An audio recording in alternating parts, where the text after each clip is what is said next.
thank you for staying with us, everyone. We'll get our conversations going shortly for you. We have three guests joining us this morning to discuss political developments. First, as it has to do with the dynamics in Edo State, and then internal politics overall across this country, how it's a very fundamental element in our political landscape. If political parties can't get it right, whether it's the APC, NNPP, PDP, the Labour Party, ABGA, whatever the name of the party is, it means there's a pretty good chance that we're going to have a long walk to freedom, as somebody once called it. So we're going to focus on that conversation for you this morning.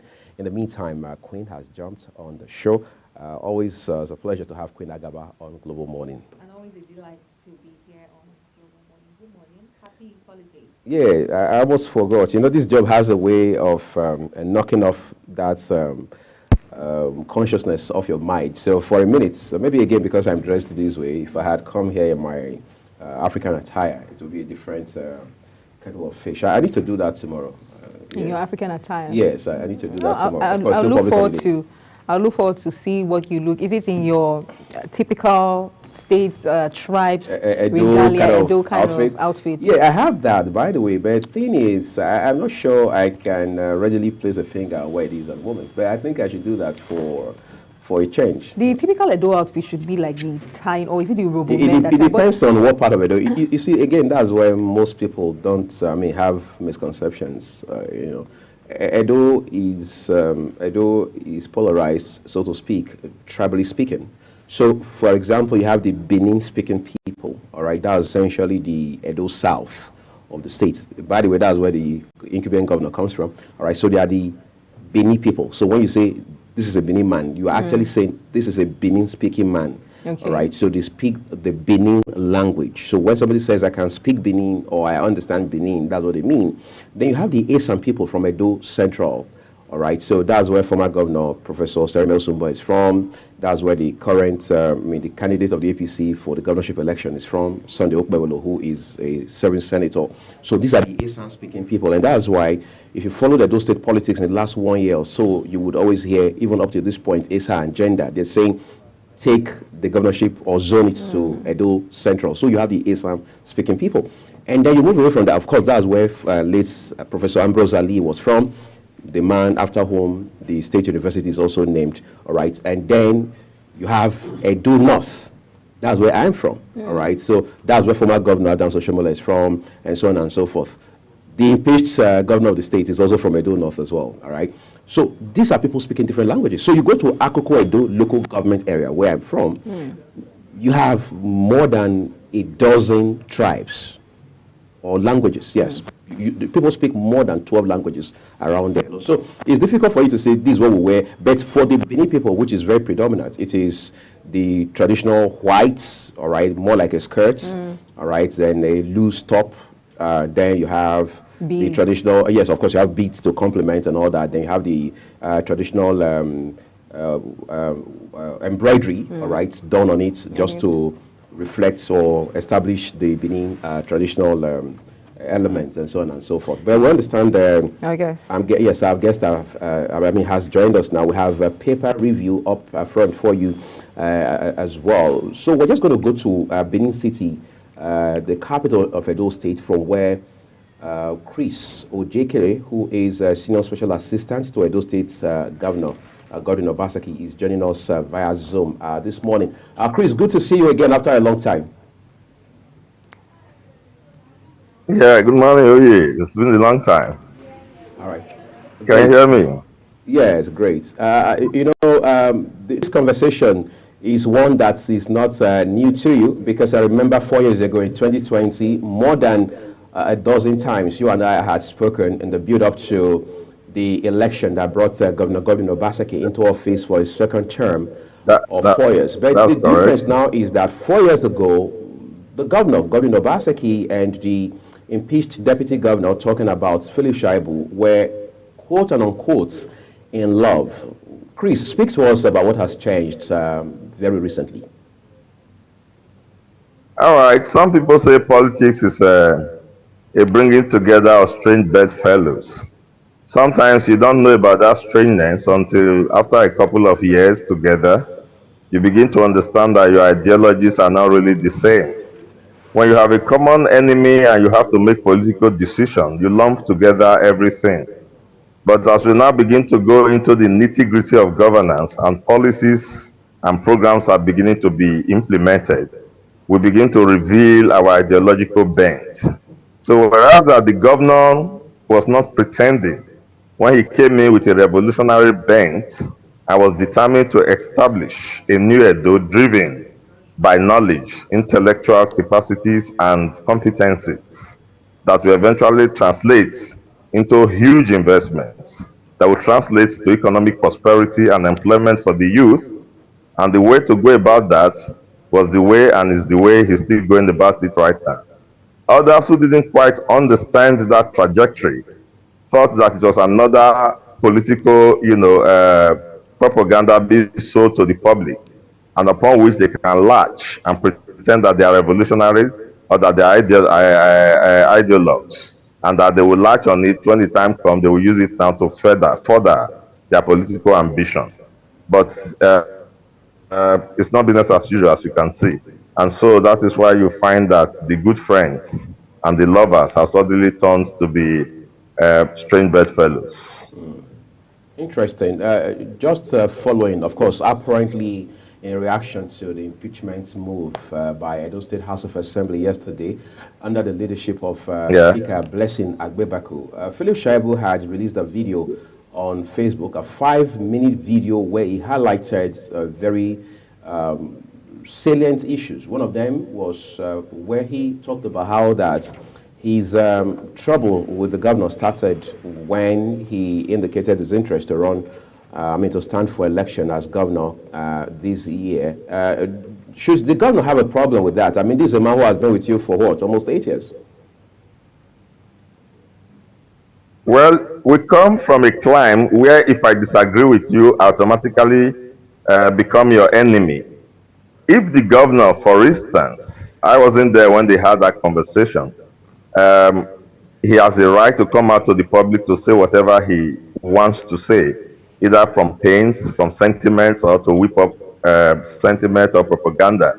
So I'm not saying yes or no, he didn't have that conversation, but let us assume for the purposes of argument that he indicated interest to the governor, and I have it on good authority that the governor said he never sat down. I know Philip Shaibu was asked very critically in several interviews, did you ever sit down to discuss with your principal that you have the intention to run for governor? He said he knows. He never said they sat down to do that. But for the purpose of argument, let us assume that Philip Shaibu had such an ambition and discussed with the principal. And the principal doesn't think that Philip Shaibu has the competencies, understand enough the mega agenda and the 30 years rolling plan, has the intellectual competencies and the managerial competencies to be able to run, and then the governor does not give a nod or use government powers or use the power of incumbency to impose him as a candidate of the party. How does that make the governor an enemy? Just a question of differences of opinion. The governor here has not been able to say at any point that the governor did anything to impede his ambition.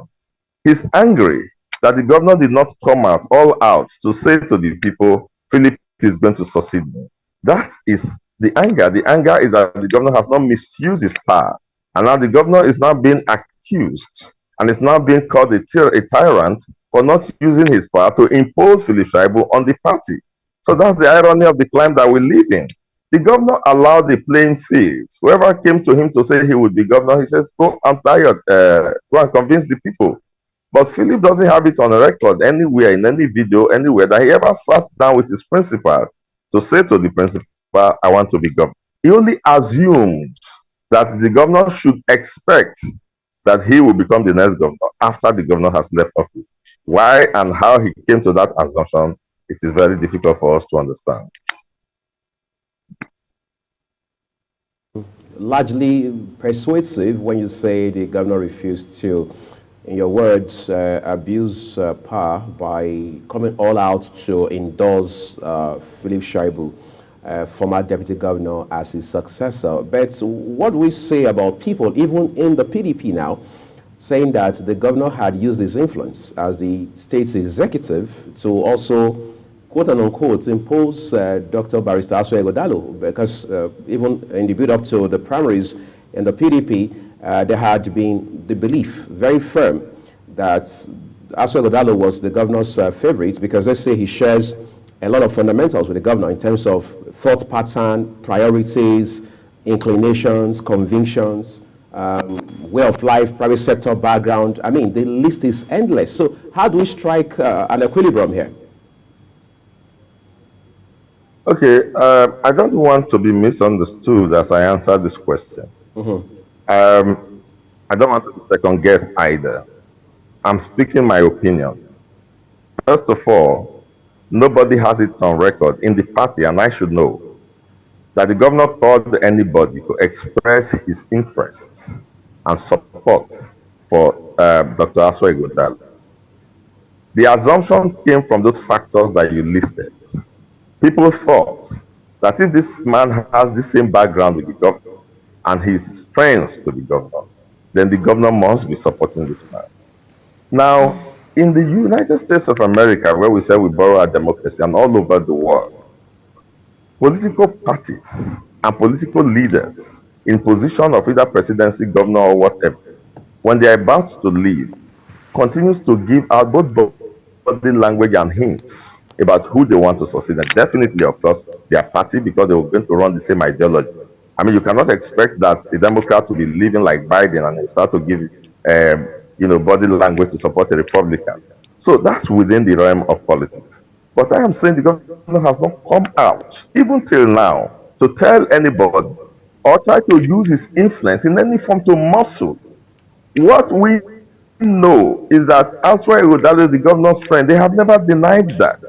And the governor's friend decided that he was going to contest for governorship. And the governor said, okay. Just as Philip said he was going to contest for the governorship, and the governor said, okay. So the party is there, the field is there. Philip had been boasting before now that he owns the PDP. In fact, he installed the present governor. After he had installed and de-installed the Shomole, he installed the Obasa. So he is so powerful and be able to undermine the governor and run on and get his ticket. And then the second point I want you to note, and which is the point where I base my argument, there are processes to becoming a candidate of a party. Since 1999, when we returned back to democracy all over Nigeria, and I'm saying this, Uyi, and I want you to do research and take statistics, there has not been a process that produced a candidate that is as free, fair, open, institutional, and democratic as the process that produced Asue Ighodalo. Right from INEC timetable when it was released and all the processes we have followed. In fact, PDP did a Congress that's unprecedented. In the Congress election, we had voters carrying their voters card. We had names of voters. When I mean voters, are those who are going to vote to elect the delegates. Now we had them carry their voters card, stand on a queue, publicly shown all over the world, and their names displayed on voters register, PDP voters register. They're displayed on the board. We did that within the party, that is within PDP. And now that produced the delegates. The delegates again were invited to the stadium, which was the venue we submitted to INEC as our venue for the primaries. And then before the entire world, a delegate election was primaries was conducted. Delegates came and voted for Asue Ighodalo. None of this process can have even the tiniest pin of loophole to be faulted anywhere, whether in court or in court of public opinion. So when you are saying this and that and that and that, we are asking you, did you participate in the process? You were a member of the PDP when they elected delegates. Nobody suspended you, nobody removed you. You were part of the PDP. Did you lobby delegates? Did the delegates vote for you? Before the delegates voted for you, did you also have people who were delegates, who were supporters, who became delegates, who after the election you were sure will vote for you in the primaries? Did you have such people? Let them vote for you. It's as simple. It's an open process. So to begin to go about being the crying baby over nothing is something that we really don't understand. Mr. Ojekere, Let's talk about the impeachment of the deputy governor. How does the Nigerian Constitution outline the impeachment process of a governor or deputy governor? This process, was it in line with the Constitution? All right. To give you a full outline of the process is actually in the domain of lawyers, which unfortunately I'm not. But what is clear to everybody who has any understanding of the Nigerian Constitution is that the impeachment of a governor or deputy governor rests squarely on the legislature of that subunit of government, whether the federal, it rests with the National Assembly, and the state, it rests with the State House of Assembly. There is no legal provision and no constitutional allowance for anybody to tamper with that process. The process is basically and strictly that of the House of Assembly. After the House of Assembly has done theirs, you can then decide to go to court. And the court will tell you that they cannot. The court does not legislate the House. The court only adjudicates if the House has legislated. And then the court will not say, okay, well, the legislation was faulty or not. The House of Assembly, in fact, the Constitution said, whatever the House deemed as impeachable offenses. So there's a lot of trust on the legislature in our democracy because the legislatures are representative of they represent constituent units. So it is assumed, and so it is in this case of Edo, that the units, they've contacted their constituent units, and the feedback they got from their units is that Edo people are tired of this irritant that is becoming a pestilence on the smooth running of this administration. And so please ease him out, because he's making too much noise in the media and disturbing the peace of Edo State. And so that is not enough to impeach somebody. So they went into his activities and realized that the man has been broken the oath of serially. In fact, some people think that it's overdue. Serially, he has brought the office to ridicule. He has divulged secrets of government in public places. He has been, he has broken the constitution, his oath of office and allegiance to the oath of office serially. So the House of Assembly felt that they have had enough of him, and that's why they followed the process. Duly set up a panel of inquiry. They set up a judicial panel to try him, which he shunned, insulted, and walked out from. And then after that, the panel still gave him days to say, okay, well, youthful exuberance could be your problem, but you still have some days to come. You are going against the law. This is not time for bravado. But he still refused to go. The panel took their decision and reported back to the House, and the House took their decision, and that's it. Okay, now let's look at the broader implications of the impeachment. What are the broader implications of the impeachment for Edo State and the governance and politics in Edo State as a whole? Okay, I will give you an analogy. Harry had a job in a company, and his neighbor knew that the company had fired Harry. So the neighbor came there the next morning and said he needed a job, and said there was no vacancy. He said, no, I want to fill the vacancy Harry filled. And the company informed him, Harry left, no vacancy. So, if you get the implication of that, Harry, when he left the company, left no vacancy. So all the time, Harry was a liability to the company. Now, the broader implication that we're going to enjoy relative peace. The government is going to work in unity to finish strong. The government is not going to be able to have focus in one direction. PDP should be going in one direction. The government of the day should be going in one direction. Variance, strife, and contention should not be part and parcel of government. It does not amount to electoral value. When people say, oh, you shouldn't be fighting now in the election year, the fighting that is in fighting is worse than out fighting if you have to fight from the outside. If you have to fight from the outside, what are your arsenals? I said it on one television program, that the only place this man has any political destiny is to remain with his principal. Because in the first place, everybody in Edo State, or at least 3/4 of the people you ask, knows that the man did not merit the position he was given in the first place. If you are talking about playing football in the field and all of that, well, it's a physical person. It's not an intellectual. The direction of the government is purely intellectual and is going in the direction of investments and all of that. It doesn't understand all of that language. So if anybody thinks it's going to cause any political rupture, where? He has never been able to win any election. Every election he has won has been given to him by his godfathers, either by Oshomole or by the governor of the day. He has never been able on his own to stand politically, and that's why you see that he's confused. Because, I mean, he's neither in the APC nor in the PDP. If he was such an important person, the APC would have been very glad to welcome him in, right? But it's disruptive everywhere he goes because he doesn't know his limitations. He wants to push himself beyond his capabilities. Now he can't go to APC. Why can you not go to APC? Deputy governor leaving should be a big thing. Parties should be hungry. Labour should be struggling for you. APC should be struggling for you. Why can't you go to any of those parties? So if I were him, this is the time to withdraw back into my shell and win as much sympathies as I can win and come out later a very humble boy and then do the right things.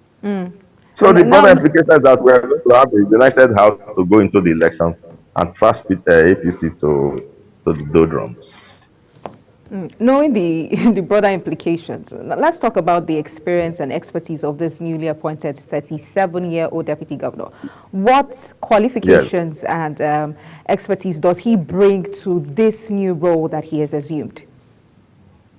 Okay, well, what we need right now is somebody who understands the picture and direction of His Excellency. Remember, the deputy is a delegated position. And if the deputy is a delegated position, you need somebody who's compliance. You need somebody who understands that vision, believes in it, and is ready to work with you to achieving it. You don't need somebody who is opposed to you while he's inside. Now, this young man that has Omobayo has always been in the system. He may not be one of those big names you hear making noise. He's an intellectual. He's been in the system. He's a politician. He's a grounded politician. He's been doing a lot of things in his local government area. And he's a strong believer in the mega agenda. He's a strong believer in the 7-point agenda of the governor. So he's going to work with the governor seamlessly to achieve the governor's finishing strong agenda. That's just what we are asking for. He has a few months. He has about 6 or 7 months to go. And he's willing. I mean, you listen to his acceptance speech, you can understand that he understands the direction and the trajectory. And that's what we are saying. And that's what Philip would have done. He promised he would do it in one of the videos. He said he has now realized that he should stay with his governor and finish strong with his governor. I mean, it's a great credit to have been part of that administration. To lose it like that does not show a lot of emotional intelligence. But Omobayo is sure to humble himself as we know him to be, and work with the governor and finish. They are representing the party. They are representing our ideology. They are representing the political trajectory of the PDP right now. So we just want people who understand this and who are willing to work as a team and are not individualistic or distracted by their own personal ambition. And that's what we are talking about. So Omobayo is sure to work and finish strong with Governor Obaseki. Let's stay with the Omobayo narrative for a minute, Chris, if you don't mind. This is a gentleman who, for want of better words, has been borrowed from the Labour Party because from what we have on record, he had stood for election in his local government of Akoko Edo in 2023, vying for a seat at the House of Representatives. And we understand that even though he never turned out victorious at the polls at that time, he was a very pivotal factor in that election. Yes, at 37, he has done well for not just himself, but also for his community and for his local governments. Now, the governor has gone to bring him from the Labour Party. I spoke with a few very vehement voices in the PDP at about dinner time yesterday. And, they told me off the records that this move by the governor is a bit of more like walking on eggshells. But I want you to speak to what this means for a state where you have 3 major candidates, the PDP, the APC, and the Labour Party. We understand immediate past president of the Nigeria Bar Association, Barrister Olumide Osaigbovo-Akpata, is standing on the platform of the Labour Party to contest with your candidates, Dr. Asue Ighodalo. And now a member of the Labour Party has been, as it were, appointed deputy governor of the state. Some people say, well, it's a strategy by Governor Obaseki to deplete the strength of the Labour Party, and then they say it also lends credence to the speculation in some quarters that Osaigbovo Olumide Akpata is working for Governor Obaseki. Help us make sense of that. Okay, now, Uyi, we are dealing here with strategies. Right. And we're dealing here with, yes, on political choices. First of all, let me correct the impression that he's no more, Omobayo is no more a member of the Labour Party. He's not a member of the PDP. Now, number two, we tell people wherever you are, show value, show competencies, show that you are price yourself, show that you are in demand or should be in demand, and that you should add value when you are invited to come and participate in building our national framework. Edo State is in building. Obaseki introduced disruptive politics, where we look for our best hands or we look for strategic hands to contribute and make strategic contributions. So Amabayo is a strategic ally and has become a member of the PDP and then has strategically been appointed. I can assure you that Labour Party Edo North is now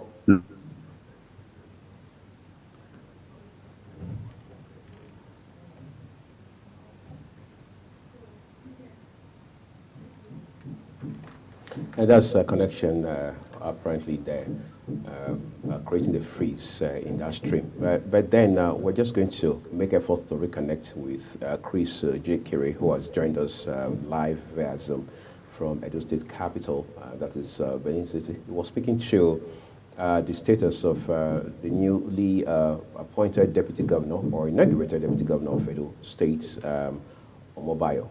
37-year-old engineer who has cut his professional teeth in oil and gas, part of which is the credentials he brings to this new role. But quite specifically, Chris Ejekiri was speaking to how that he's now a member of the PDP on account of these appointments. But then I was just going to ask him if he's de facto, if he's a de facto member of the PDP now, because we understand that you can eat your cake and have it. And they also say a house divided against itself cannot stand. Because I'm wondering how Omobayo, who has been a very key member of the Labour Party in the States, with sizable influence, politically speaking, in Akoko Edo, suddenly moves to, to become the deputy governor of the state, will be able to play both sides of the coin, as I say.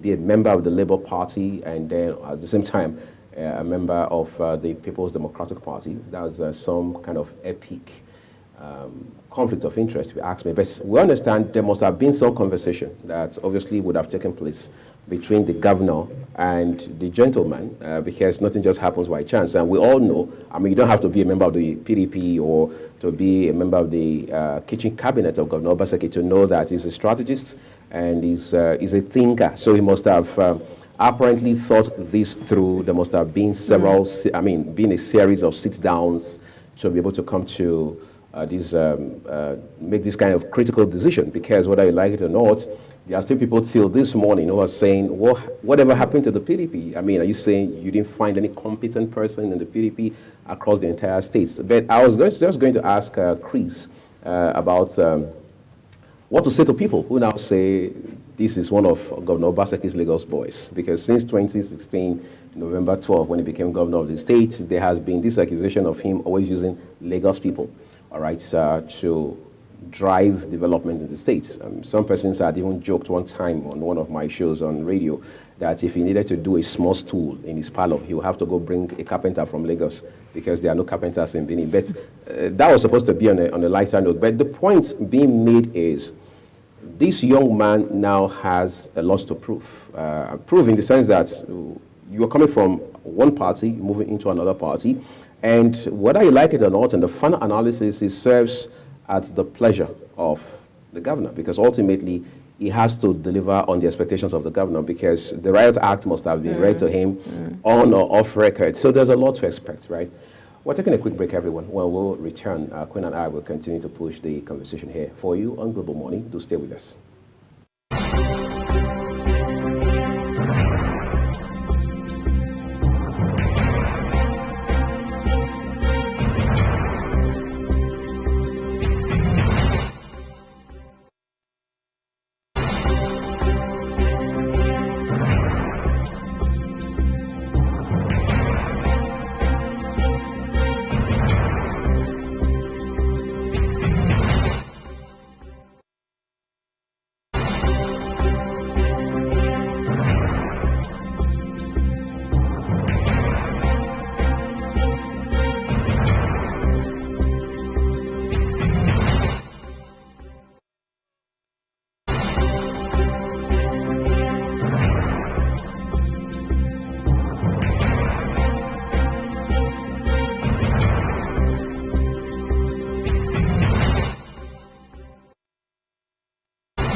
Hello?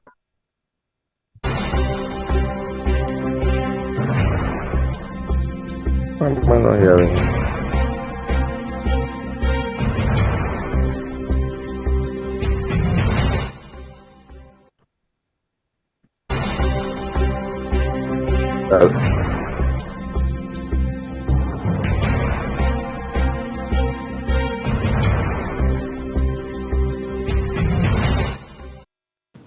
We understand Chris Ejekiri is still with us on the program.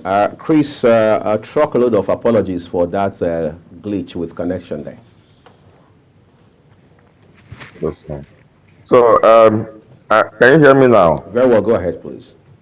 Yeah, so I was saying Olumide Akpata is a young man who came into the Labour Party to try and do something in the Labour Party. Whatever he would do there is, will later be seen by history. But I think that he wanted to replicate, in a way, the kind of ideologies that he thought Labour Party should pursue. But you know the problems they've been having there, running up and down and fighting each other. So the opposition from there, being confounded by their problems, have no other thing to say than to dump it on Bodo Obaseki. Why would Bodo Obaseki be sponsoring Labour Party? We are fully secured in the PDP, and the PDP is the most formidable party, not just in Edo State, but in Nigeria, the most organized party. Why should we need Labour Party to all the disruptions and all the quarrels and they have there? So, no, Olumide Akpata is not sponsored by Governor Obaseki, and Omobayo was strategically, appointed to complete the tenure with Obaseki because he believes in the vision and has shown some quality and added value. Okay, I'm just going to ask you this as a wrap up now, Chris. Some people say the impeachment of former deputy governor. It's interesting how we're already calling him former deputy governor now, barely 24 hours down the line, by the way. But then it is what it is. Now, Philip Shaibu has been impeached. There's a new sheriff in town, in the manner of speaking. Your party members, maybe including yourself, may be saying good riddance to bad rubbish. But do you think there's closure to this just yet?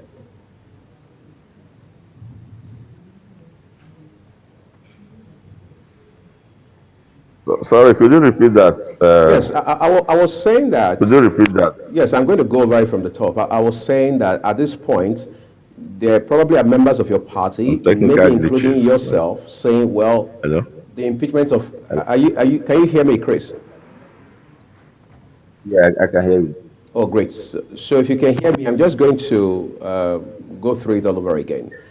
The point I was making in form of a question was, at this point, possibly there are people in your party, the PDP in the States, perhaps including yourself, now saying that, well, yesterday's impeachment of Philip Shaibu as former deputy governor is a way of saying good riddance to bad rubbish, right? Do you think, politically speaking, that closure has come to this matter just yet? Absolutely, because when you are going into a battle, you weigh the strength of your opponents. In this case, what's the political strength of Philip Shaibu? As I told you, he's been a hanger-on. He's been hanging on Oshomole, and from Oshomole, he hung on Obaseki. If he had understood that and maintained that humility and sobriety, then he would have been able to build up his own structure and have some level of influence. Right now, he can't point to any structure as a structure in the States, politically speaking, apart from a few ragtags he carries around. He can't point to a political structure. And then he's lost a lot of respect by the way he has prosecuted his inordinate ambition, even when it was the wrong time, because there was a tacit agreement. You saw what happened in the APC when his father, who is used to disruptiveness, also disrupted APC and wanted to impose an Edo South candidate. Politically mature minds in APC quickly came to the rescue, and that's why they have Monday Okpewolo today as the candidate from Edo Central. So he was fighting a wrong battle, an inordinate ambition, an inopportune time. He didn't have justice behind it. Equity wasn't behind it. And how has he treated his personal staff? His greatest enemies came from within his staff. You know, people who he has trampled upon, owed salaries, even his driver was on social media complaining. So he doesn't seem to understand. Maybe he doesn't read opinions about himself. I mean, factual opinions and factual information about himself on social media by people who work closely with him. So he is from that old school, and he has not been able to, you know, transmute into the new thinking and ideology. So he's still of that old school that think that all those bravado and propaganda that you do in the press works anything good for you. He has just left, and he's left. Nobody is shedding any tears. Go to a social media platform, and it's not even a topic of discussion for many, you know, except for his rantings there. So the point is, it is the end of the road for him, is the end of the story, and is the end of trouble for PDP in Edo State. And we're going to election a strong man. Fortunately for him, Dr. Aswa Ighodalo, the governorship candidate of the PDP, has so demonstrated qualities, surpassing transcendental qualities of the kind of governor Edo people want and need at this time, that it is difficult, very difficult for any other person to be seen. In fact, the man is overshadowing every other person, not by those his intimidating, you know, professional credentials and intellectual competence, but by his humanity, his ability to reach people, inclusive thinking, his empathy, his down to earth, you know, attitude. And so there is no arguments against him. It is like a divine, mandate for him. So if you have such a person, and you all along has lived like, from the world that you come from, you should be able to mix with people and then polish up and then know where to fit in. I thought he would have been leading the campaign of, Aswa Ighodalo, and then make himself relevant and keep himself relevant within the PDP. But to begin to stick up on that, well, I wish him luck.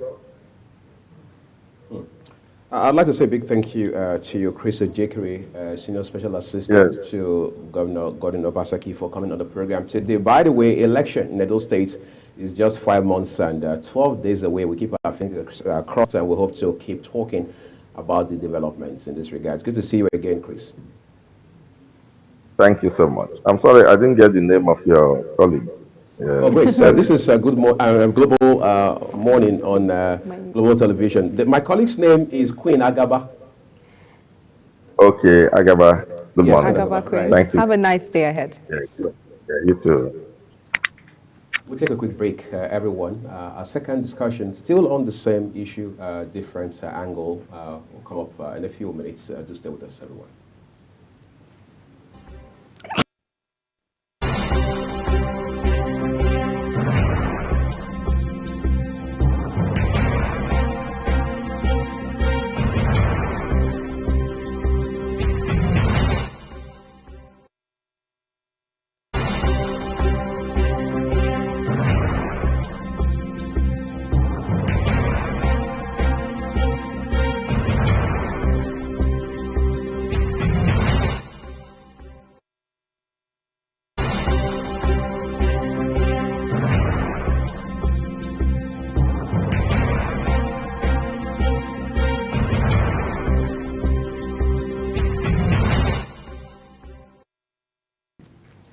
We stay with the same narrative this morning, with developments coming out of Edo State. By this time, we're looking at the issues from a different standpoint. I mean, a bit different from just the angles we had discussed with Chris Ojekiri just a while ago.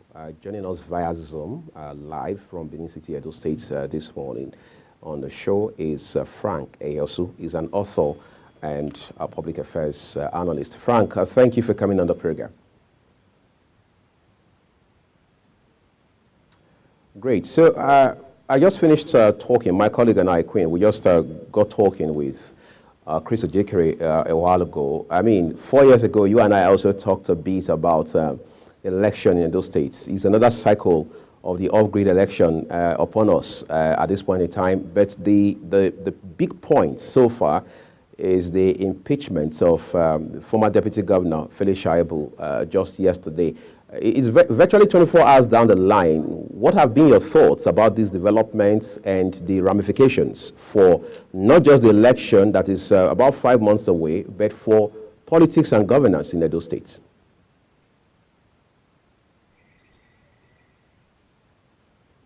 Sorry, I didn't get that quite.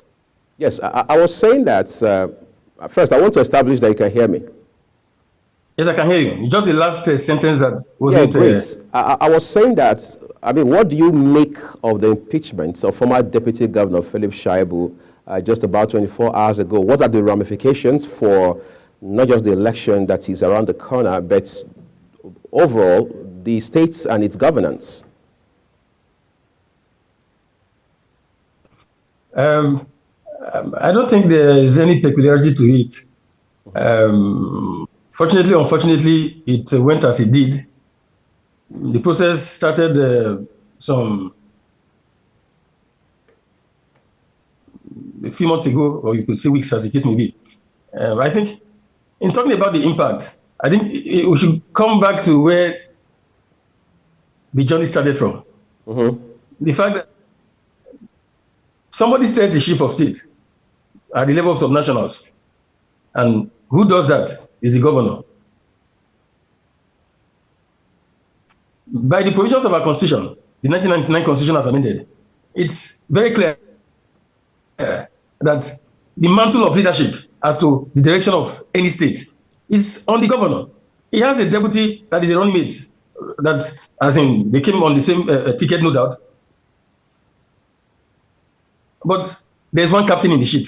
So in terms of having impact in governance, I would say that even when there is a deputy governor not impeached, there's little or no impact in governance. It's not peculiar to Edo State, it's across Nigeria. The impact is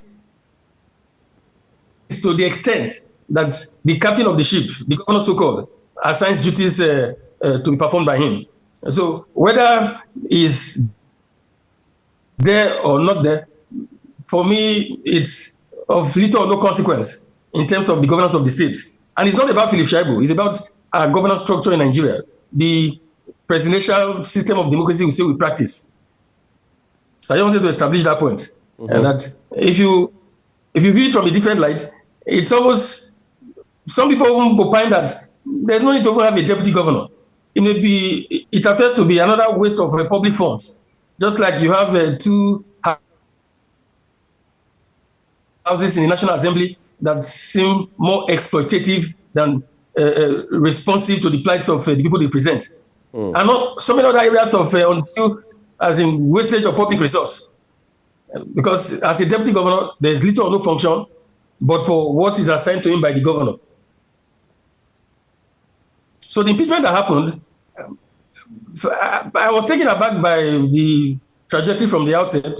The fact that even when, from the point of the motion being put forth, which required just 1/3 of the members of the House, but in that case, they had more than 2/3, as in at the three different stages where they needed the vote of members. They had much more than required. So there seemed to be unanimity among the members on towing that line. That is not to give credence to whatever it is that happened. It's just that the law is what it is. The process is what is specified in the Constitution.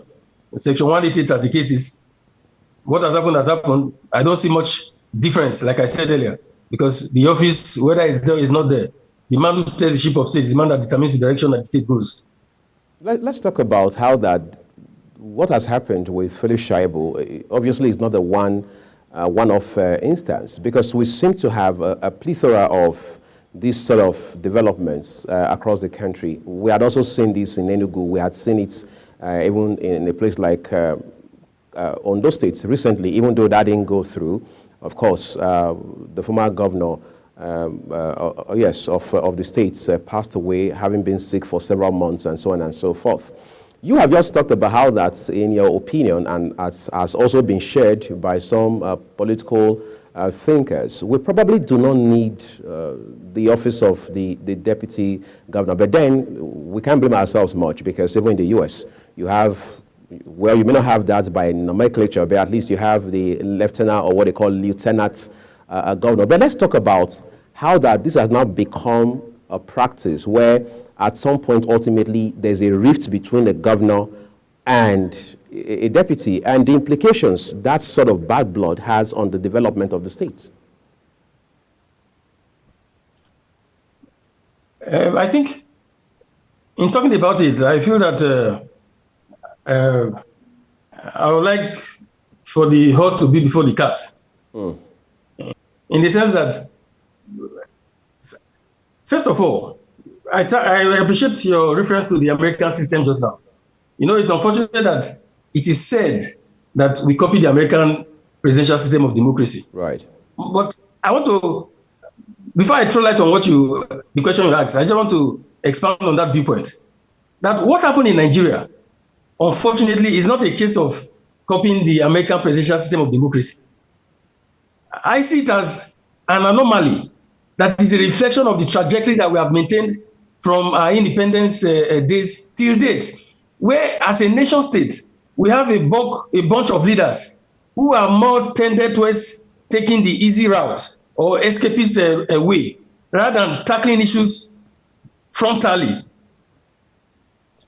The adoption of the presidential system by the Obasanjo regime, even if the Constituent Assembly did all the requisite input and the analysis, he dotted the I's and crossed the T's and gave it flesh as he wanted it. There were some issues with the parliamentary system. Rather than tackle those issues frontally, they opted for the presidential system in the guise, I maintain, of imposing strong men to preside over the affairs of state. So we didn't go to adopt the American presidential system of government because we adopted it as it is. Nigeria would have made progress possibly. But what we practice right now is a presidential system that imposes authoritarians upon us, where people barely have exercise of their requisite rights in terms of being the owners of sovereignty, which they temporarily transfer to these people who preside over the affairs of state.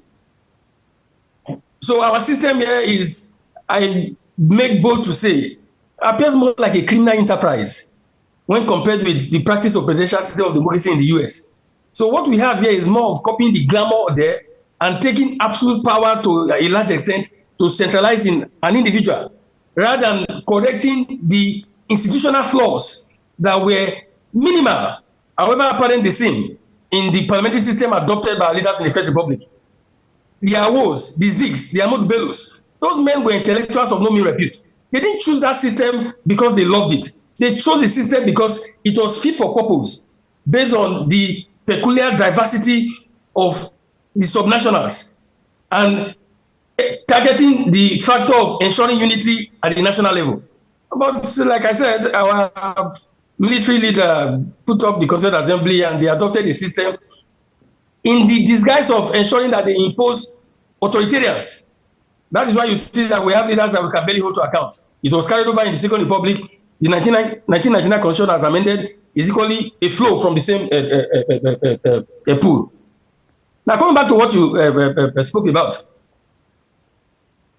the fact that governors resort to it, or presidents, okay, governors majorly, because the only time the president actually tried it was the same Obasanjo against Atiku, towards his second term agenda in 2003. Or no, not it was towards his third term agenda. And that was actually the time that he prioritized it in 2007. Fortunately, the Supreme Court punctured it because it's a pattern. And I must equally emphasize that this culture of impeachment, even if it's a constitutional process, the abuse of it equally stems from the same time of OBJ. Between 2003 and 2007, but 5 governors were impeached from the pre-Hamas Al-Messiah, where the Constitution makes a provision of a requirement of 2/3. There were supposed to be 18 in Bayelsa. Under Obasanjo, with the force of federal power, 17 persons were coerced or used to impeach him. He did not have the fortune of going to court to reverse it. Joshua Dariye in Plateau State, same thing happened to him. in his own case, there were barely 5 people that carried out a function that is supposed to be done by about 20 people based on the 2/3 majority required by the Constitution. And he went to the Court of Laws and it was reversed. In fact, most of them then had the governors that were impeached, they had their impeachment reversed because the processes were not complied with in line with the Constitution. So there's been more of abuse, unfortunately. But this abuse, I make bold to say it will continue because impunity is a gap that is structured to be part of this our practice of presidential system. That's why I said it's not a copy of the American system. It's a disguised copy to impose authoritarianism in the guise of electoral democracy. As it stands today, where do you stand? Should we amend or continue to amend our constitution, or should we ditch this constitution, 1999 as amended just now, and evolve a new constitution altogether? People have been speaking on that note, and it is the truth. I weep for my country. The only thing that can rescue us is a resort to the option that was taken by our founding fathers. Let me give you a clear-cut example. Right now, we say we have a government that is fighting corruption. I want to tell it to Nigerians in general. Nobody is fighting corruption. They are barely scratching the surface. Because this political system we practice, the system we practice, inherent in it is the culture of corruption. EFCC would do the best they could, but I pity for them because they will be overwhelmed, just like they are already overwhelmed. You saw the speech given by the new EFCC chairman when he took office, just with reference to padding of, just on padding, the almost 3 trillion, not other areas of corruption. It is so rampant because it is inherent in the system we practice. Let me give you an instance. 2023, the present president of the country, people that went as delegates for that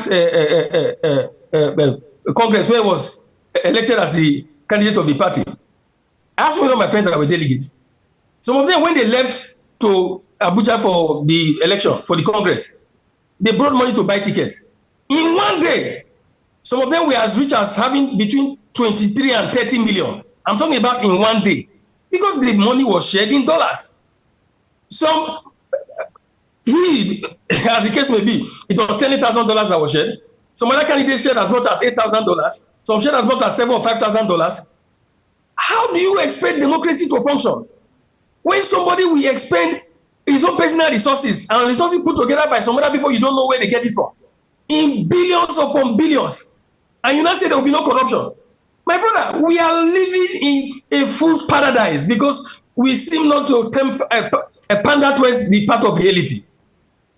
So this system will take us nowhere but to the Golgotha, where there may be no guarantee of resurrection after death. That is the truth. Let me give you another example. Our governors in the country, there's no governor that is right now by the present revenue formula, as it were, more than say about 3 million, some mean less than 1 million. Now, what it means is that a governor will come rule for 4 years. His official entitlement is less than 150 million for 4 years. Why will such a person expend between 5 and 10 billion, sometimes as much as 15 billion to contest? Is going to recoup his investment. So corruption is already the foundation on which we practice our politics. And they say government is a superstructure that superintends over every other sphere of society. So if the superstructure is founded on corruption, is driven by lack of transparency and undefined revenue in terms of how things are done, what do you expect of other subsectors or subnationals, as the case may be? I'm putting it to you and to Nigerians at large. There is no hope in this system we practice. We are only living in falsehood. And I hope we wake up on time before it becomes too late. Because nations don't fail by chance. Nations fail by choice. And unfortunately, it happens when it happens, not because it's an accident. It's normally a reflection of the cumulative purport of the people's proclivities. So we cannot make progress with this system of government we are practicing. We are living a lie. Look at our budget. Look at it in the past decade or more. See the deficit component. See even the real component based on where revenue is expected to level up to. The bulk of the money is used to fend for the luxury, the bourgeoisie life pattern of a few people, very few people, infinitesimal minority, who the people transfer their sovereignty to superintend over the affairs of state temporarily. They now take the chunk of all that is our patrimony for their personal comfort. The president is there. Where does the president go to? He has 10 private jets. He's telling Nigerians to cut their coats according to their size. This system will take us. It's not like to take us right now. If you want to explain the state of Nigeria, the citizens live in hell, while the leaders live in heaven. Go to the First Republic, my brother. If you see the salary scale, then it was part-time, the parliamentary system.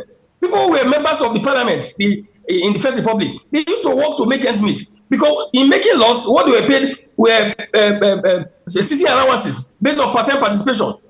If you compare the minimum wage as at that time with what the leaders used to earn, there's minimal difference. Today, compare minimum wage with what our leaders earn.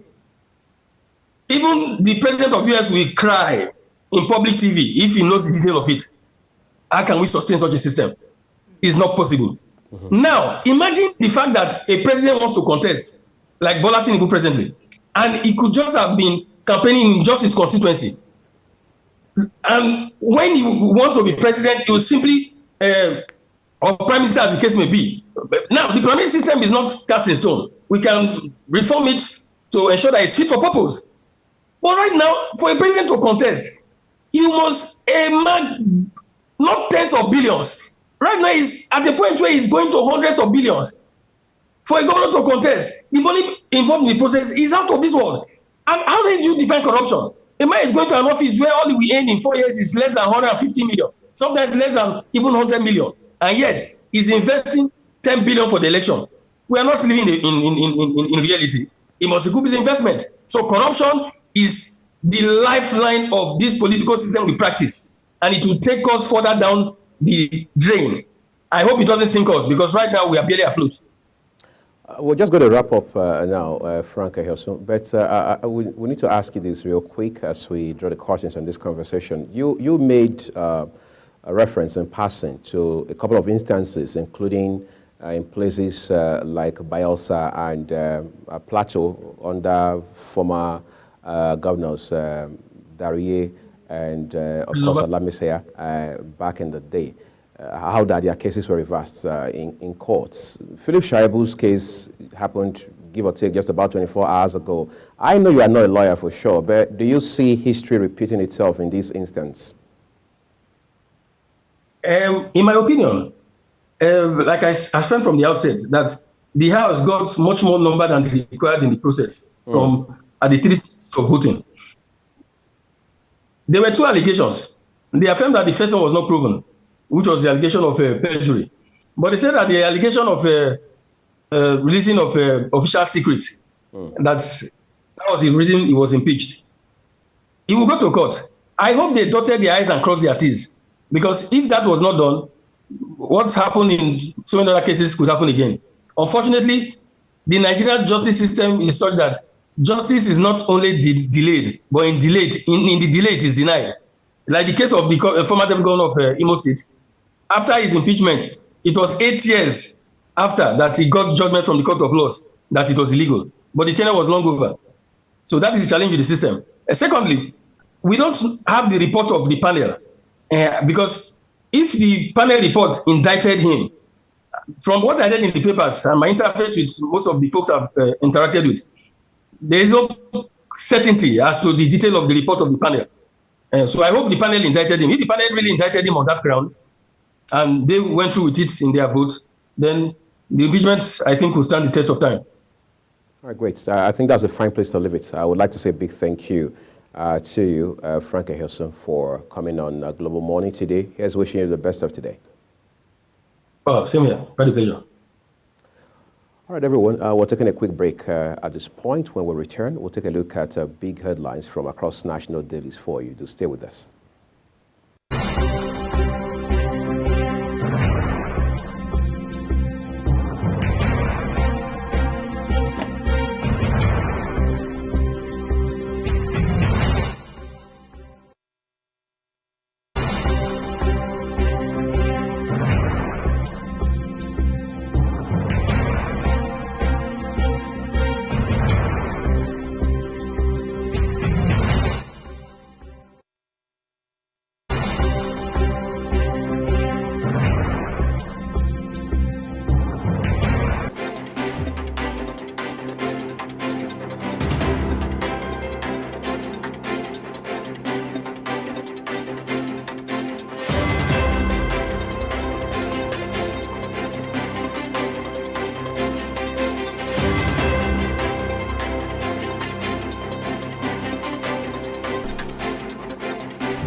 Let's turn to the papers for you, everyone.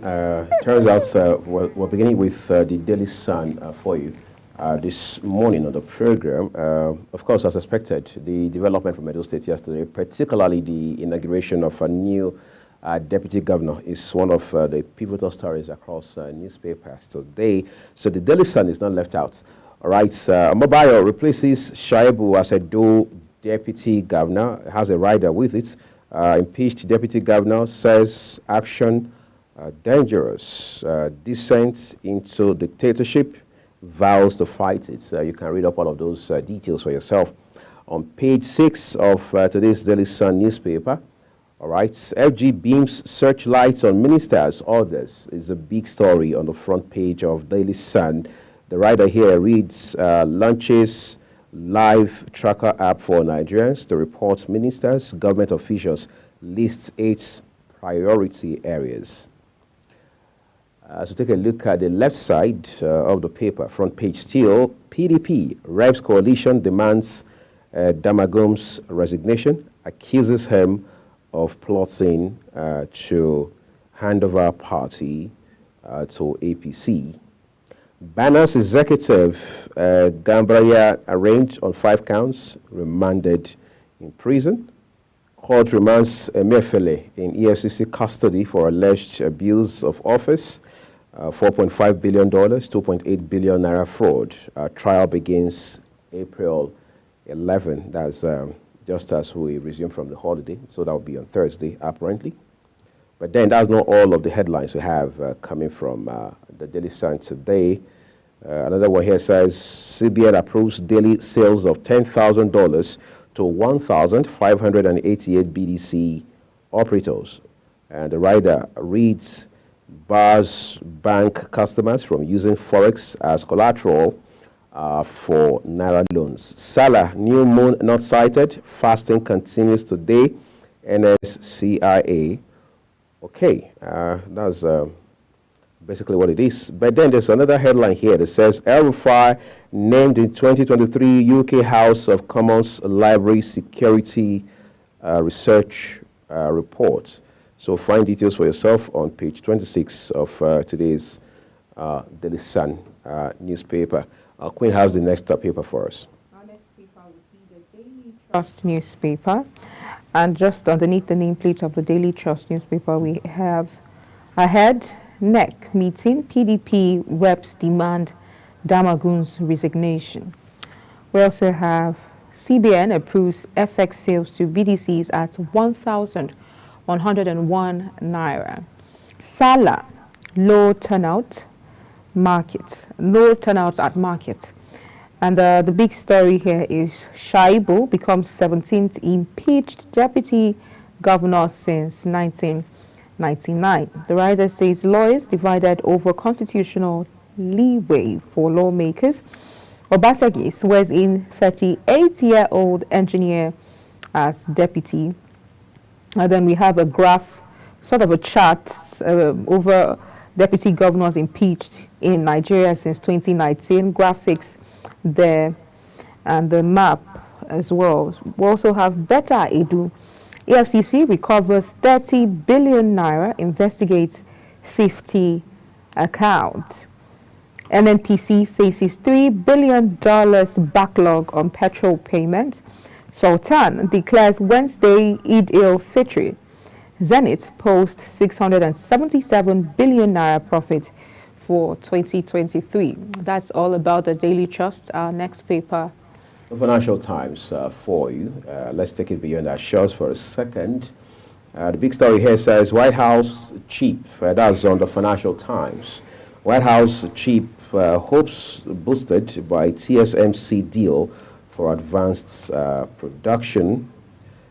Demon sharpens shift in markets mood with warning on Fed rates staying high.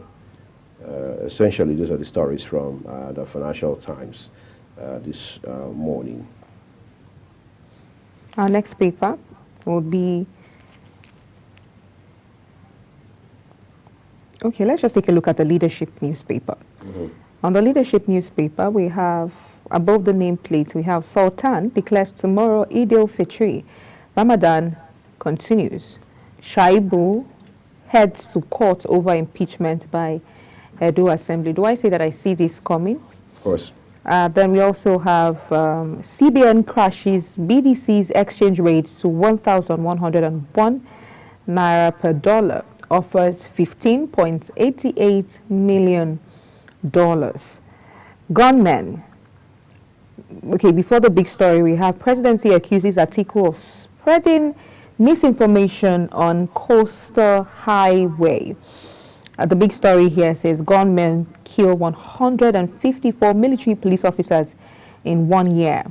Riders says bandits kill 30 security volunteers in fresh Niger attacks. Ambush is a norm in asymmetric warfare, says retired Major General. He says ambush is a norm in asymmetric warfare. It's worrisome. Government must act. Ex-police officer says. We also have NEC. 60 PDP lawmakers threaten to dump party. NSIPA, EFCC recovers 30 billion naira, probes 50 bank accounts. Okwama 17. DHQ extends search for killers to Rivers. And then NNPC owes $3 billion backlog on petrol payment. That will be all for the Leadership newspaper. Our next paper will be... Let's check the Daily Telegraph for you. Again, that's a non-Nigerian paper, by the way. Okay, it says how to stay on trend in your 50s. That's a lifestyle story that someone like Queen should take a look at as soon as this program ends this morning.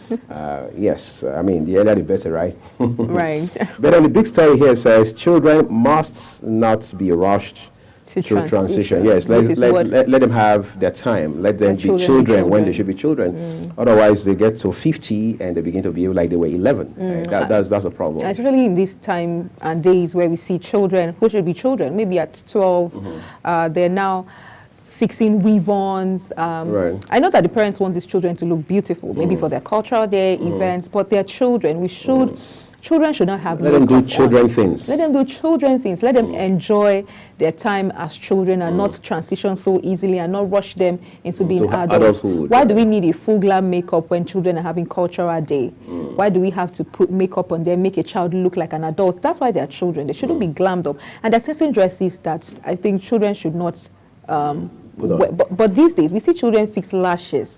I saw a picture of a baby, literal baby, having eyelashes on. To what extent? Lashes are not for, lash extensions are not for children, they're for adults. So why should a child have that? And also, this to say, this is not an excuse for predators or... But we also need to do our part. We also need to do our part in that regard, so that children don't begin to look like adults. Now, this I'm not justifying pedophiles and predators and all of that, but let children be children, so that those people don't see children as adults. You know, just to add to that, Queen, there had also been this story back in the day that Michael Jackson, now blessed memory, had missed his childhood a lot. Some people say, well, it was his father, Joe Jackson, who wanted him to as we say, move from 0 to 100 in the entertainment world, showbiz as we call it, back in the day. So that rushed him through or breezed him through childhood. So he missed his childhood, practically speaking. That's some reports. Therefore, even in his 40s, for example, late 30s, mid 40s, and so on and so forth, he was trying for the most part to be a child. So it was more like a struggle, like a tussle. My mom likes that word, you know. All right, between being a child and being an adult, because there's a part of him that he had come to realize was missing. So he was now playing catch-up in the manner of speaking. So, world influential musician, pop star, pop king, billionaire, you know, big name, big brand, he still wanted to find the child in him that he had missed several years ago. So what it means is let's take it one day at a time. People are going to be adult ultimately. So why the rush? I mean, when I was a teenage boy before I even joined the teen, I wanted to be old. I wanted to be a man. Exactly. I think we've all passed. Yes, I wanted to be a man. I saw grown-ups in the neighborhood. I saw my grown-up cousins, my siblings. I wanted to be grown-up. I didn't want to be running errands. I didn't want to be asked to do chores and all of that, even though I was the last child. But today, here we are, right? So what's the point? The point is, take your time. I mean, give yourself time to grow, as Nas will say in one of his songs, all right? So we will all become adults, we'll all become grown, but please, let's allow children have their day, right? With children. And this brings me to say and remember that when I was 15, I really wanted to be. At 15, I was. So you were going to say supermodel? No. I wanted to be like an adult. I wanted to be full-blown adult. I wanted to, so I started, at 15, I was already fixing my nails, and then I wish I could be 15 again. Right. I wish, these days we see, you can literally see a 15-year-old and not know that this is a 15-year-old. I was just out of secondary school or still in my final, about to wrap up thereabout. And I could remember how I dressed so maturely. I wanted to be addressed as a man. You show some of those pictures. I wanted to be addressed. And believe me, when I tell people at that time that I was 15 or I was 16, people do not agree with me. They doubt and question my age at that time, and I behaved so maturely. I just felt that there was a way I wanted to be, so fast. I mean, because of the people I stayed, sister. But now, believe me, I want to be 15 so badly. I wish. And when I walk into stores and people say, "Good morning, ma," I'm like, "Who is ma?" Hello. And I just remember that there was a time I wanted to be called him. I craved to be called him. Like, don't call me a young girl, don't call me this girl. Right. And so we would all get to that stage. When we even get there, we don't even want to be addressed as, and there's a song out now where they say adulthood na scam. Everybody wants to be a child again once your bill's footed. So enjoy. This is not just to children as well, but to teenagers, and enjoy the stage that you are in, because you leave that stage and you crave for that stage again. So every moment of your life should be enjoyed. Do the things that you should do now. Don't bother your head about. Of course, it's good to prepare, plan ahead, do the right things for the future. No undue pressure. No undue pressure, unnecessary pressure. No. All right, let's stay with the Daily Telegraph for a few seconds more. Council staff earning more than £100,000 now at a 9-year high. That's in the United Kingdom, of course. Prosecute post office bosses urge bids. You can read all of that up if you pick up a copy digitally or hard of the Daily Telegraph this morning. We'll jump right to the UK Sun, and Queen has the headlines from the UK Sun for us this morning. Okay, on the front page of the UK Sun, we have just underneath the nameplate, we have England fans zombie alert. That's 3 lines exclusive. England fans zombie alert. We also have boxing legend dates Corey star. And the big story, this happens to be the big story on the UK Sun. Ricky and Claire hit it off. Couple became close, filming dancing on ice. A lot can happen on the set, right? A lot can. Set. True. You can find true love. You can, find your best friend. Right. You can make business partners, and a lot can happen. Right. So let's take a look at the Daily Times for you. That's the London Times now. Okay. Here, the London Times says to us the 9 foods we should eat daily. All right. So for foodies, there's no better time to read it up than now. Housing crisis priced to Rwanda as homes for migrants are sold. Okay. What's more, Labour sets to close non-dom loopholes with a rider that reads £2 billion more a year sought for schools and NHS. Bigger cars leave us less room to maneuver. Those are stories from the Daily Times for you to look at this morning. Queen is bringing us the Nigerian Vanguard. So we're back home now. We're back home. Traveled across states, countries. And we're back in Africa, Nigeria precisely. So let's look above the nameplate of the Vanguard. We have Nigeria's inflation rate to remain high in 2024. This is according to World Bank. Also, we have how Shaibu's quest to stop impeachment led to his ouster. Sultan declares tomorrow Eid al-Fitr. We also have two killed as men in military uniform pick Jack Rich Egbert Papa. We also have, this happens to be the big story on the Vanguard, woes for Forex dealers as CBN cuts BDC rate to 1,117.5 naira per dollar. Rider there says bans foreign denominated collateral for Naira loans. Analysts attribute Naira appreciation to CBN policies. Incentive for forex malpractice eliminated. This is APCON.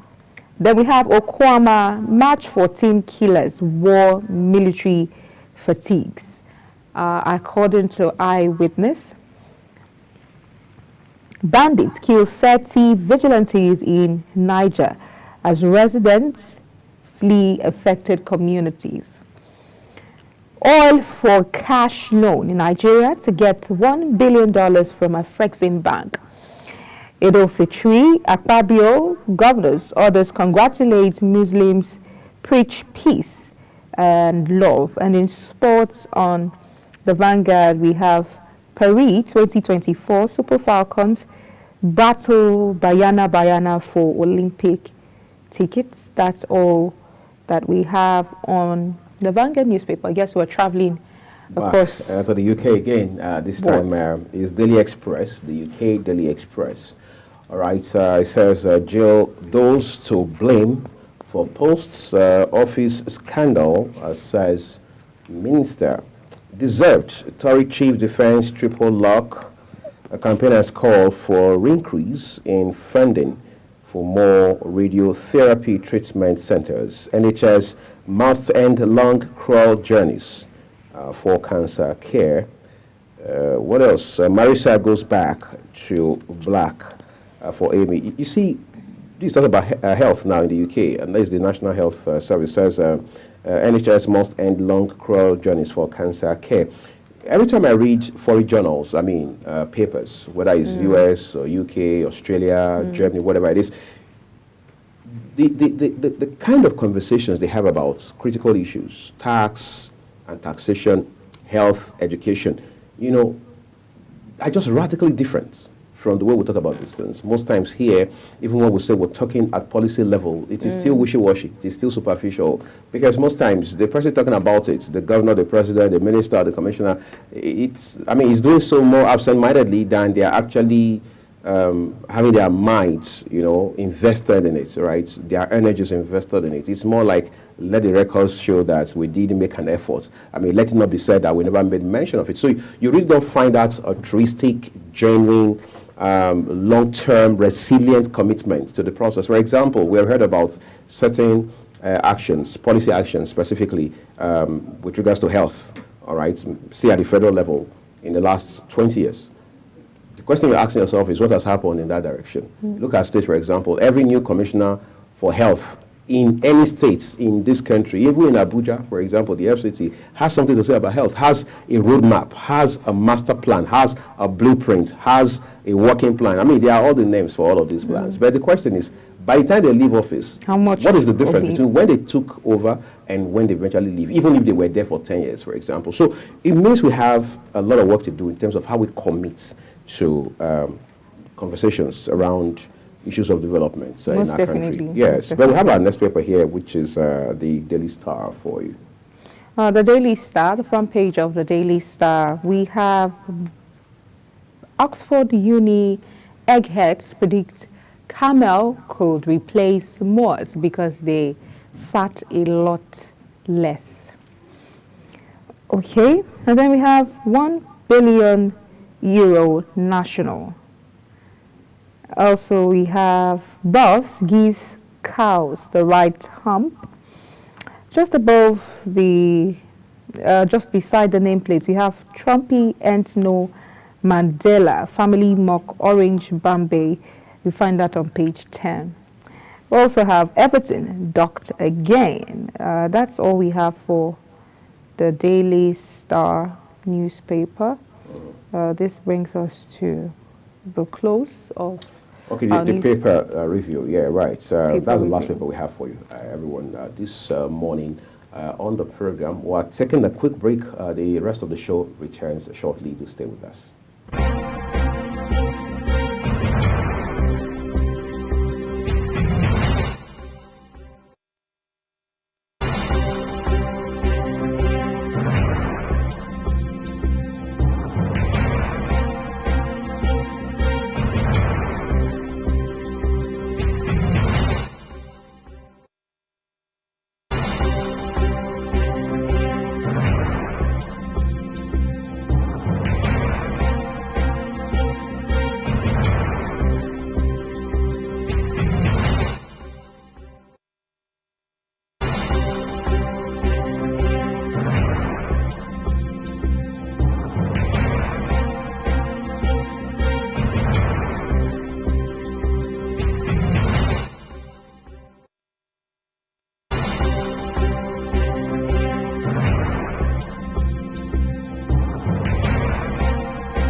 we are being joined now by Sunday Wogira, live via Zoom from Yola in Adamawa State. He's a lawyer and a public affairs commentator. Thank you, Sunday, for joining us on the program this morning.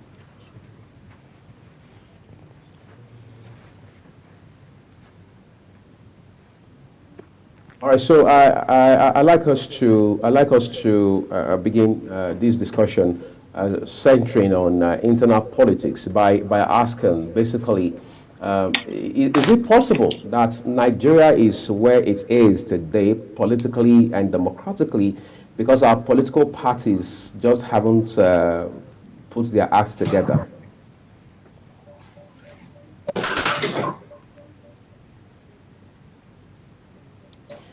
Hello, Sandy. Are you still there?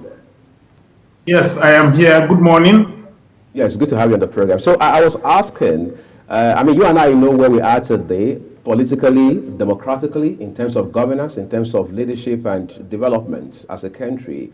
Is it possible that we are at this level of development across boards today on account of the fact that political parties in this country just have not put their acts together? Yeah, it is true. Political parties are a micro Nigeria. Let me use this word. And where members come together, they ordinarily have rules that governs their conduct. And where a political party is not stable, where a political party members are not respecting their own conventional rules, the rules governing their their coming together as a party, that is their constitution, which is supreme anyway, and other subsidiary laws, you find out that it will be very difficult for these people when given the opportunity to run a government, to successfully run that government. Where impunity, where cabalism is given a shot at political parties, where they don't look at the bigger picture, but they balkanize themselves into groups and factions, you find out that, yes, it affects the way and manner a government is run by these political parties. And that is where we are today in Nigeria. This is applicable to virtually every of our political parties. All of them. I don't exclude any. It is painful anyway when you find out that in some political parties that ordinarily should not be having issues, there are issues. Particularly with regards to internal wrangling that we have, notably, as an example, it is bedeviling the PDP now and today, which is most unfortunate. The PDP as a political party was founded on a strong foundation, was founded on a strong footing, was founded by patriots, by people who believe in Nigeria, who served Nigeria, who gave their all for Nigeria. Unfortunately, some contractors took over, which they narrowed the picture, the bigger picture the founding fathers had. And today, because most of the founding fathers are no more, some are getting weaker by the day due to age and the realities of life. The PDP is becoming something else. In the hands of people who did not know what transpired yesterday. People who believe that party affairs is just like fiefdom, is just like a personal business, which is most unfortunate. A political party, you get to know what they can offer a nation, a people, by the way and manner they run themselves. And that is why we are where we are. Right. So I need to talk to you about that. I mean, you seem to be a bit particular about the PDP, yes, but the PDP apparently is not alone in terms of dysfunction, internal dysfunction within the ranks of political parties. As of this morning, for example, I mean, look at the papers. We're hearing now that the Nigeria Labour Congress has declared as null and void the Congress that had been conducted by the Labour Party. As a matter of fact, it has now dissolved the NWC of the Labour Party under the leadership of Julius Abure, the embattled national chairman of that party.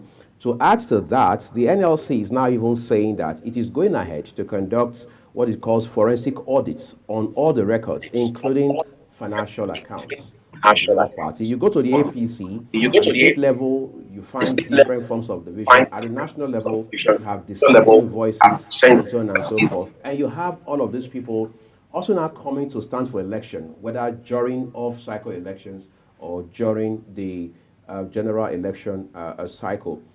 This morning, we had a guest on the program who said, by his own assessment, political parties and politicians in Nigeria essentially conduct themselves as though they were a criminal enterprise. Is that your sentiment? Is that your sentiment? Sad and unfortunate that we have to go through all this at this material time.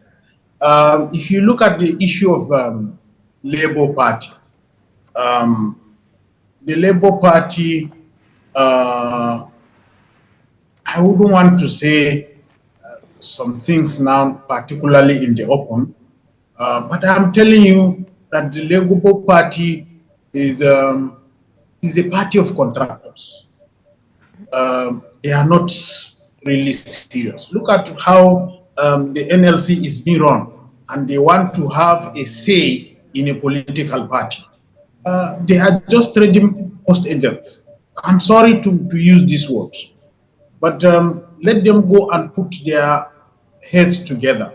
Look at the challenges between the two controversial figures in the Labour Party, Abure and Apapa. You know, each and every one of them dancing naked in the name of a political party. But you know that is much. There is so much more beyond what you see in the open, beyond what you get to know, beyond what you get to see, beyond what you get to hear. People are just being used to line their own interests. That is all. And they are just masquerades. There are people behind the masquerade that controls the movement, the dancing steps. And unfortunately, the poor masses out there are just trying to, they believe that they can make a difference with leaders that are not honest, that are not upright, that are not sincere, that are not transparent, and that they can make a difference. And yes, there could be successes here and there, but if you look at the gross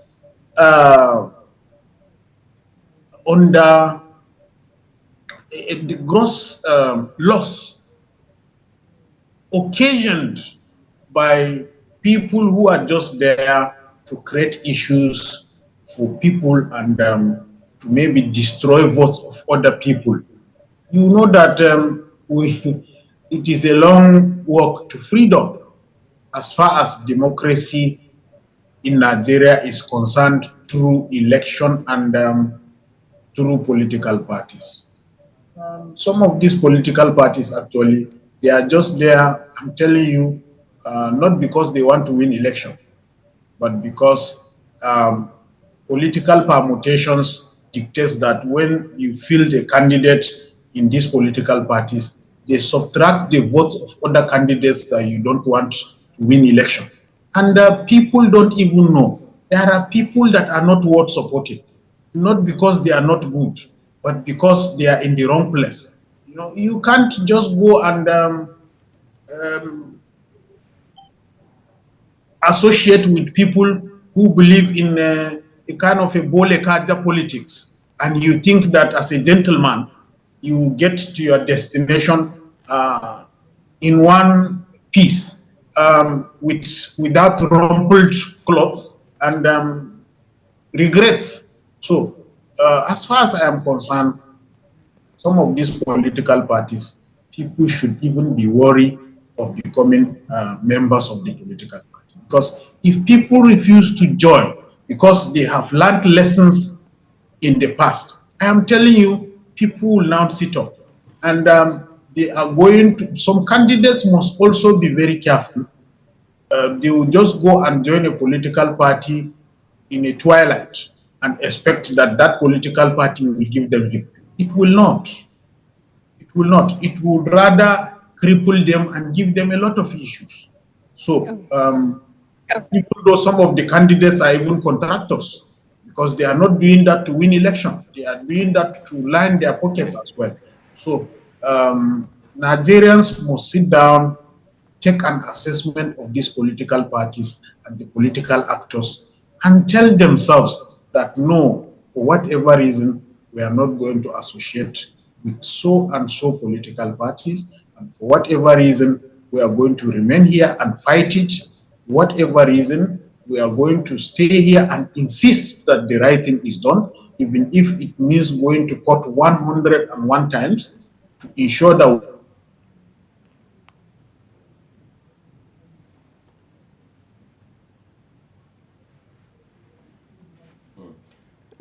Again, another connection glitch. we get it right. We have to get it right.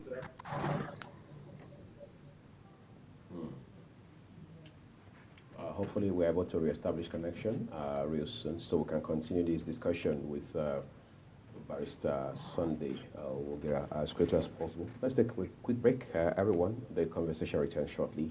Don't go away. Thank you, and sorry for the network challenge. Yeah.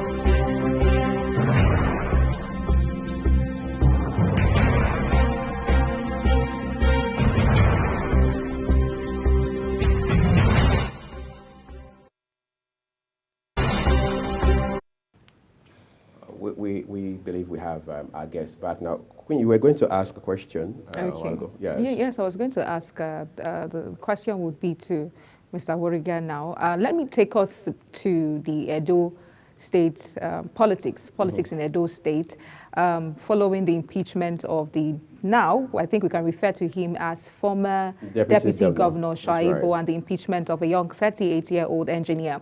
Now, it's in your place. I think it should be best in your place to let us know, because we're talking about democracy here. How does the Constitution of Nigeria outline the process for, impeaching a governor or deputy governor? And was that established in this impeachment that we see happened yesterday? Well, the process of impeachment is very clear. I think it is outlined section 306 of the Constitution or thereabout. It has clearly stated the process to be followed. One, impeachment notice to be served on either the governor or the deputy governor. He should be given 14 days, that is 2 weeks, to respond where there is no response or inadequate response. The House of Assembly will pass a resolution to direct the Chief Judge of the state to constitute a panel, a committee of men of integrity who would now investigate the impeachable offenses against whoever, whether the governor or the deputy governor, whichever one is applicable. And the opinion or the recommendation of the committee so appointed by the Chief Judge, who are men of proven integrity and upright character, is final. If they decided finally that they could not find him culpable, because it is going to be like he will be expected to appear before the committee. and defend himself, either directly as a person or indirectly through his counsel, whichever one he or she chooses. Once that is done, the recommendation of the committee is final. It is not justiciable. It is transmitted to the House of Assembly. They have also 14 days, but they can decide not to exhaust that 14 days. They can't go beyond the 14 days. They can sit for a day or two, depending on the exigencies and the realities that is before them. And then the House now will convene. Two-third majority of the House will pass either for or against the impeachment. And once that is done, that is fine. In Edo State, I don't have actually the full details, but I think the deputy governor, the former deputy governor, undid himself. As a young man, he thought everything is about activism and a looter. Just like he has been a student union leader, and he has refused, failed, and neglected to do away or put off that garb of activism. When you are a deputy governor, as far as the Nigerian constitution is concerned, you are just a spare tire. You can disagree with your principal, but that disagreement should be based on principle and not just based on political interest. Governors in Nigeria are so powerful that as a deputy, you have to tread with caution. And the constitution clearly does not give you any role to play, save where or the role given to you by the governor, which you are deputy. Yes, you are a running mate. You can be dispensed with any time.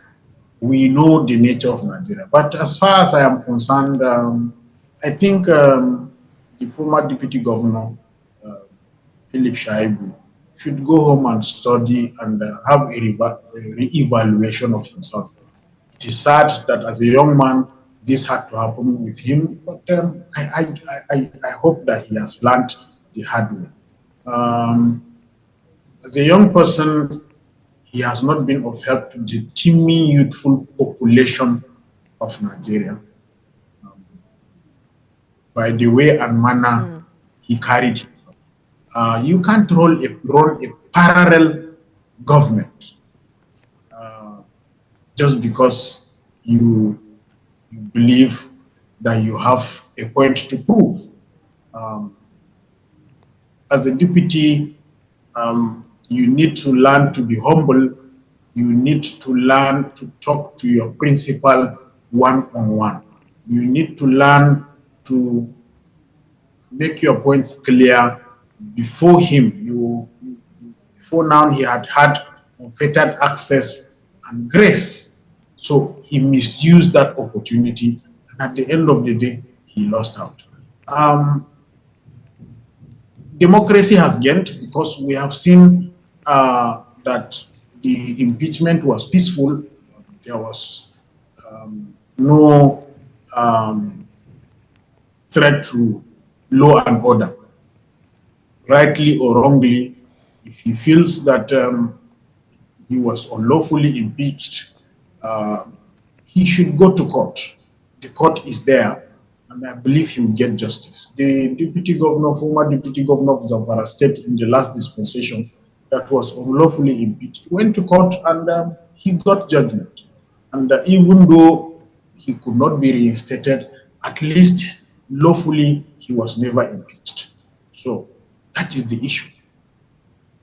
It's interesting, I mean, Barrister Wugira, that we are having this conversation now. There are people who have said, look, our constitution needs an overhaul. Those are people in one group. Another school of thought says, by all means, it's long overdue that we jettisoned this constitution and came up with something radically different, because they say this constitution is not people-oriented enough. Perhaps this issue of the powerfulness, quote and unquote, of governors in Nigeria is one of the pivotal elements that need to be taken a look at as far as the Nigerian constitution is concerned. But time will fail us to talk about reforms in that regard this morning. However, we owe you a debt of gratitude for coming on Global Morning today. Thank you very much. I'm most grateful. But however, before I sign out, I think Nigerians must know that first and foremost, before we can ask ourselves and insist that we do not have, we have to do away with our constitution, have we been able to put this constitution to fully? Have we implemented this constitution fully? Have we asked ourselves that this constitution, can we truly and truly, sincerely, without fear or favor, ill will or affection, implement what is in this constitution? I think our constitution is very beautiful. No law is perfect. We just have to apply the law perfect, which we have failed to apply our own over time. Excellent place to draw the curtains this morning. Once again, we say thank you to you, Barrister Sunday Wilder, lawyer and public affairs commentator, for coming on the show.